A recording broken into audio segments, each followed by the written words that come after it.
Greetings everybody and welcome to Madrid Ball. I hope you all are safe and sound. The Euros are going to begin in a matter of hours, but we still have some time and we have another video analyzing the season of two players today. We would be covering two of our midfield maestros, Luka Modric and Toni Kroos, and I had to do this together because both of them have been at the heart of our midfield this season. They have complemented each other perfectly. They know each other's game, they know how each other operates, and that is why in this video we will be talking about how both the masters fared in the 2020-21 season.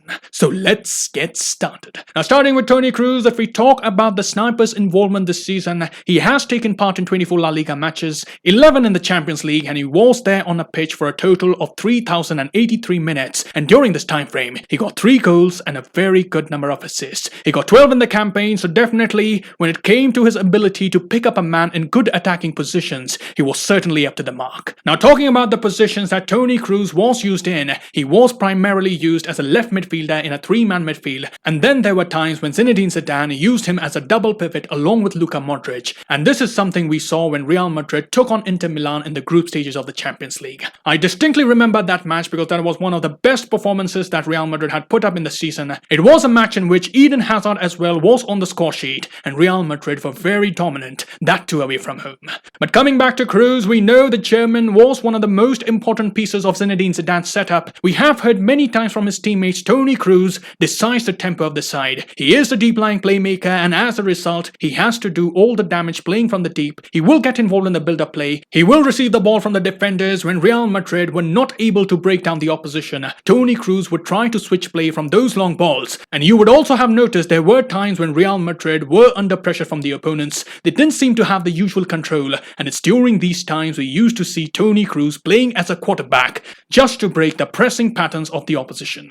So definitely that was another season where we saw Toni Kroos playing at a very good level. He's calm on the ball, he knows how to wrong foot a charging man, he displayed excellent vision notching up those assists for the team. And talking about my favorite Toni Kroos moment, it's a no-brainer really, the long ball that Toni Kroos provided to Vinicius against Liverpool, that was absolutely magical. Kroos had received the ball in a very deep territory, he communicated with Vinicius, he saw Vinicius making a run behind the Liverpool defense, and the delivery, the accuracy, and the weight on the pass from Toni Kroos, it was absolutely perfect. The crossfield pass was bound for glory, and Vinicius there came up with his moment of the season. And Kroos and Vinicius, they seem to have these memorable moments. You talk about the season before, there was that iconic picture of Toni Kroos asking Vinicius to run behind the Barcelona defense. He cut open Barcelona, and then we saw Vinicius Jr. flooring Gerard Piqué, and I have spoken about this moment before, but I'll do it again because it's just a supremely satisfying moment. But coming back to Kroos, for most of the season he was available for Zidane. He picked up some minor injuries which used to rule him out for a week or so, and he also was a victim of the coronavirus during the season, but overall he was available for the big matches, and importantly he delivered in the big matches as well. If you remember, towards the final stretch of games he scored in the El Clasico, and then he provided 2 assists against Sevilla. So overall he was very reliable. You know what you'll get from Kroos when he's on the pitch, and if I was to give a verdict, I would say Toni Kroos lived up to the billing.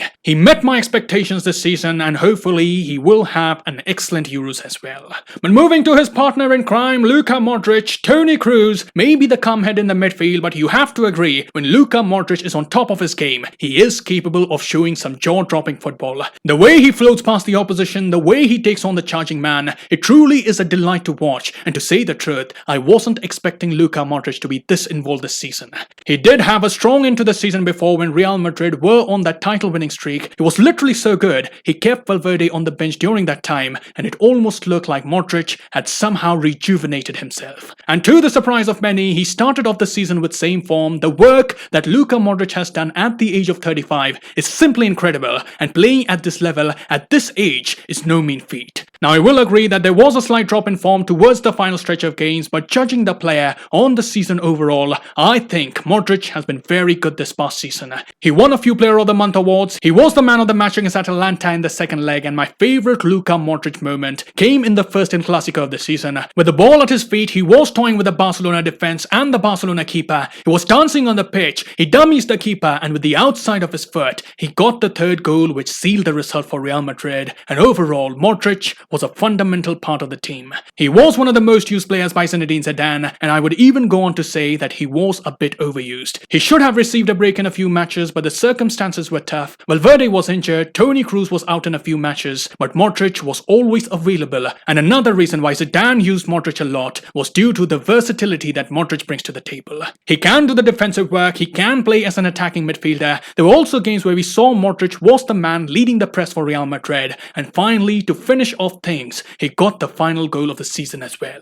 So judging on the whole season, I'm pleased with the effort that Luka Modric put in, and I'd even go on to say Luka Modric surprised me by maintaining such a good level at the age of 35. I honestly wasn't expecting Modric to be so influential, and that is why, coming to the verdict, I would say Luka Modric overperformed. He got a contract extension based on the performance, and hopefully Luka Modric can maintain a decent level in the upcoming campaign as well. And now we must move on to the special guests we have on the channel. Firstly, we have Playboy Prince, and I would like to ask you, what did you think about the performance of Toni Kroos this season? Yeah, I feel like Kroos had a very good season. He was very consistent alongside Luka Modric and Casemiro. But yeah, I feel like Kroos had a very good season because he was performing throughout the big games and the small games. In our team, he had the most assists. He had 10 assists.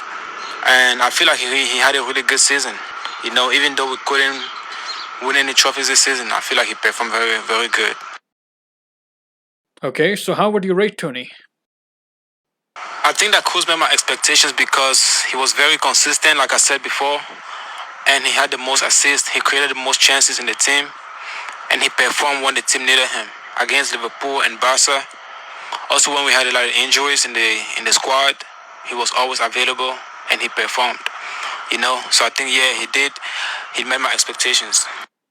Alright, thank you Mr. Prince, and moving on to our next guest, Mr. Max. Please let us know your thoughts on Toni Kroos as well. Toni Kroos is literally one of the most underrated midfielders in the world, and that's not me being biased or something. Literally, the guy is just amazing. His movement, his positioning, and everything about him is just so satisfying.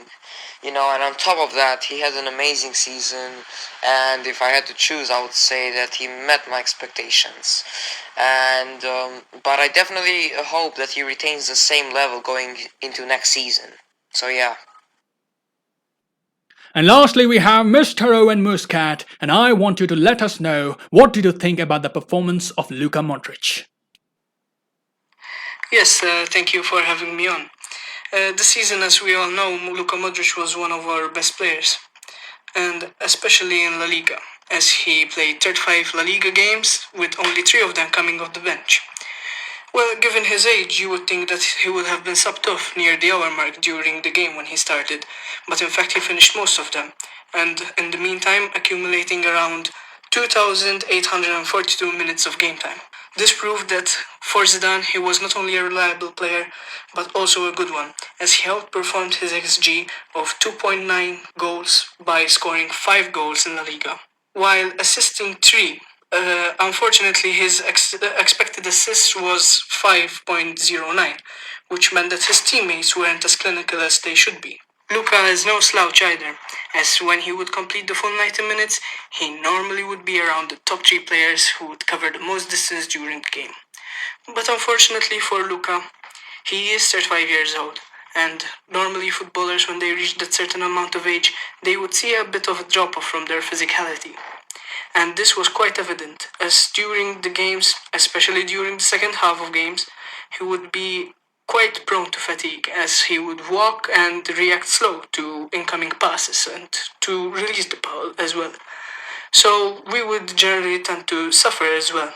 So basically, in my opinion, I would consider that given his age and the form he showed during the past 2 seasons after the World Cup, I would say he outperformed his current standards and was able to bench Valverde, the player who in the first place put him on the bench. So for me, that's what I would consider as a successful season. And because of his fine form, he was also then rewarded with a new 1-year deal to keep his talent in the Spanish capital for another season, while also showing his loyalty and love for the club by taking a pay cut as well. So, gracias, Luka Modric. So overall, we can say there were times during the season where our midfield was winning us games. It's been a tough year when it came to goal scoring, but the midfield did their best to keep the ball, counter the press, and in the end they did provide some good chances for the attackers as well. However, I do think that when the big Champions League matches come, especially towards the final stage of the season, where we need a bit of physicality to match the opposition, we may see one of Kroos and Modric get benched. And I am expecting the upcoming campaign to be the breakthrough season for Fede Valverde. So let's see how that pans out, but for the moment, do let me know, what did you think about the performance of Luka Modric and Toni Kroos this season? Did they meet your expectations? Let me know in the comments below. I'll see you soon. Till then, take care. Glory to Madrid. And as always, a la Madrid.